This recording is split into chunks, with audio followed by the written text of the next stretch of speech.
I am never tired of painting flowers, so for our March bonus tutorial, we're going to do exactly that. I have a new sort of vertical floral formula that I've been practicing on the weekends, and I can't wait to share it with you. Hi guys, welcome back. I want to start today by sharing some of my recent work with you. I've been painting on the weekends, as I often do, and I've been working on these sort of vertical watercolor florals, just trying different flowers, different color combinations, and basically the formula is you start with a few big flowers and big leaves, and then work in smaller flowers and smaller leaves, and I think you can see that here when I pull in this second one. And so that's what we're going to do together today. It's a great way to just sit down and kind of start painting. You do all the big stuff first and then work in the smaller little tiny leaves and flowers to kind of make the arrangement really pop and look finished. So that's exactly what we're going to do today, a vertical arrangement. We'll work through everything together. I'll be working on hot pressed paper from Arches, but you could use cold pressed if that's what you're used to. I also have my Muño watercolor 48 pan set that I'm loving, and 2 glasses of clean water, some paper towel for blotting. And then as for brushes, I'm using my usual sable hair pointed round brushes. The one I'm holding is a number 3. I have a number 2, a number 4, so I've got a whole bunch of them kind of just on hand. I keep them in a mason jar. Keeping them standing up is best because then you don't have to worry about the bristles getting like bent or weirdly shaped. Just don't stand them up when they're wet. Okay, let's mix up some paints. I am starting with green, and lately I've been really into mixing brown into my green. So you can see I'm starting with a dark mossy green color. Then I'll grab a little brown from the palette and I'll start kind of working that into the green, and I just find it has this wonderful natural look, this greeny brown. You can make that a dark green brown or a light greeny brown. So play around with that if you're trying to do the same color palette as I am. I'm also going to mix a darker green right below that one. And then with this one, I'm going to mix in a little red or a little burgundy, as well as a little bit of brown. So red is opposite green on the color wheel, so they cancel each other out. But I almost want to create a brownish green that's like on its way to burgundy. I know that sounds weird, but I'm going to try it. I have an idea in my head, and I think it's going to look really natural and really pretty on the page. And then for the flowers, I'm starting with a very light pink. So what you want to do is use a bit of white, use a wet brush and really scrub that white pan and pick up lots of paint, mix in lots of water, and then you're going to mix in either a little red or a little bit of peach. Here you can see me mixing a lot of white and peach together, and then I'm bringing in just a hint of red as well. And I tend to place the darker color on the palette beside, and then I just work in as much red or as much brown or whatever the color is that I need. So I kind of have it right there if I want to change the shade. So let's come over here to our paper, and I am starting with my number 3 pointed round brush, and I am just dragging that brush across the page to make these loose petal shapes. You can see I'll either push the brush away from me or pull it towards me. And of course, if you're new here, I say this every video, the pointed round brush has a large belly, and that's the part of the brush that you're going to drag across the page in order to form these larger shapes, and then you can use the fine pointed tip of that round brush to refine the leaves and the petals. So my formula is pretty simple. I'm doing these 4 or 5 petal flowers. You can see on that second flower, I added a little more red and pink into my very light paint. So I've changed the color slightly, but not too much. They're all sort of in the same color family, and that's sort of a nice way to do it. Mix up a light pink, then just add a little more red for the next flower, and then maybe just a little more purple for the next flower, so they all kind of flow. And now you're going to see me take those interesting greens that I mixed up, and I'm going to start painting some large leaves. So we have 3 large flowers. Now we want to add large leaves to our vertical floral arrangement. And I am working with this very, very dull green that has a lot of brown and red in it, and I really like the color when it hits the page. You can see me using just the tip of that pointed round brush to add the stems. And here's my like burgundy green that I mixed up. I like the way it looks. It's almost the same color as the flower, as one of the flowers, but it works with the green, I think. And then on the other side, to balance those first few leaves, I am using a very brownish green here, and I'm doing some large leaves again, but a slightly different shape this time. So these are still large, but they're a little thinner, a little more angular, and I think that looks nice. And even within the same branch, all those leaves can be a slightly different color. One can be burgundy, one can be brown, one can be light green, one can be dark green. I think it's so much fun to paint with all these different colors and really experiment a little bit.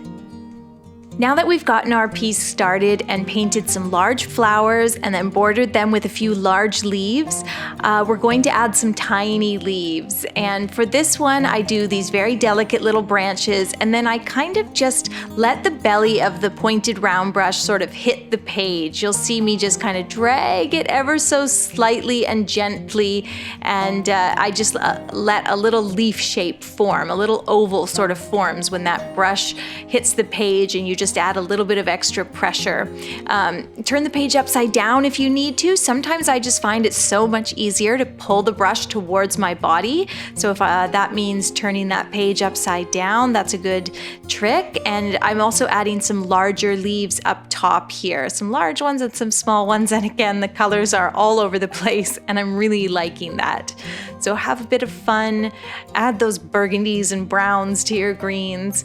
And what I want to do now is add some smaller flowers, and we're going to paint wax flowers. So I'm mixing a dark burgundy. I have a bit of red and pink, and then I'm just picking up a little bit of purple and adding purple in until I get the color that I want. And I'll start with some tiny little wax flowers. So wax flowers are very, very small. I'm making mine maybe a little larger than they are in life, and I'm just painting 3 or 4 petals, very loose. And some of them will just be almost like a little V shape or a little heart shape, so tiny and on an angle. And I'm placing a bunch all over, so I'm using the wax flowers to border everything else. For the stems, I am mixing a very golden brown little yellow ochre with some red and some brown, and you'll see me use just the tip of that round brush, still working with the number 3 here, number 3 paintbrush, and I am just putting these little delicate stems. Some of them are going to go beyond the flowers, and add some extra ones in there so you can place leaves along them. And then of course for the wax flower leaves, wax flowers they almost look like they have pine needles. They're have these very funny little thin straight leaves, and so that's what I'm painting here. So basically just a thin little line. I am using a number 1 paintbrush for this. I actually switched to a synthetic brush. I've just been liking this one for detail work lately. I don't know if you guys get in the habit where you have like a favorite paintbrush. I always seem to have one that is my go-to, and for really detailed stuff, this has been my go-to brush. Well, flipping this back over to right side up, you can see how everything's coming together. The tiny flowers and leaves have bordered the larger ones very nicely. We have some gaps now that we need to fill in. I think I'll place a little stem and a few more leaves in these areas here, but I hope this formula kind of speaks to you, because it really is a great way to just sit down on a Saturday afternoon and start painting without a lot of planning. Do those big flowers, then big leaves, and then smaller, tiny leaves and delicate flowers. And then you may end up like me where you have a couple gaps. Okay, we'll place some more leaves and more flowers in there, and everything kind of fills in, and it's just a fun, relaxing way to approach a painting. At this point, I need to add some detail to to the flowers, like the stamens, and I'll also do a little detail on some of these larger leaves, just using again the tip of that round brush and adding a line down the center, maybe darkening one side of each stem, that sort of stuff. And then I'm using that dark purple that I had mixed up, and I'm adding a bit of shading on some of the wax flowers right near the center or on one side. Really very loose with that. Don't worry about that too much. I think just a bit of contrast looks nice. And actually I'll follow the same step here for the larger flowers. I've just mixed a little bit of a darker peach or dark pink, and then just adding a bit of a splotch near the center on each petal. Just gives the flower a little more depth and dimension and makes it look a little more concave as well. And then I'm adding that sort of warm brown color to the center of the wax flowers. And then we're going to finish our piece by painting the stamen on these larger flowers. So I'm kind of basing them on a poppy or an anemone. You start with a large circle in the center, and then you do this fan of lines, and then at the end of the lines you do all these messy little dots. Let's do another one. You're going to kind of stipple a circle in the center, so you're just doing a circle of these splotches of paint. Then you're using the very tip of that brush to do a fanning out of all these delicate little lines. Don't worry if they're not perfect. And then again, use the tip of the brush with lots of paint on there, and you're just going to do a whole bunch of messy dots. And it is a little bit crazy, but I think the overall effect is one that looks really detailed, and it really makes these flowers come to life. If you've done a flower like mine here where the front petal is really shallow, it sort of looks like it's opening up and out, then your stamen will be more of a semicircle because you can't quite see down into the flower there. If we zoom out, you can see what I've achieved there on that right-hand flower. It looks like it's on a bit of an angle, so something to think about. I'm just adding some tiny little leaves wherever I might need one or two more.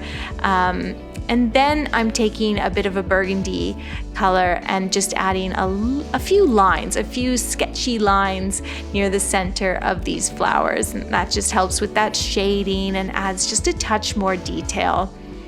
Yeah, I had a lot of fun with this piece. I don't always show the stuff that I'm working on the channel. It's just personal, but I always enjoy when I've practiced something enough and I can bring it to you and share it with you. And this formula for this vertical floral has been one that I've really enjoyed following on my weekends when I'm just trying to paint for fun.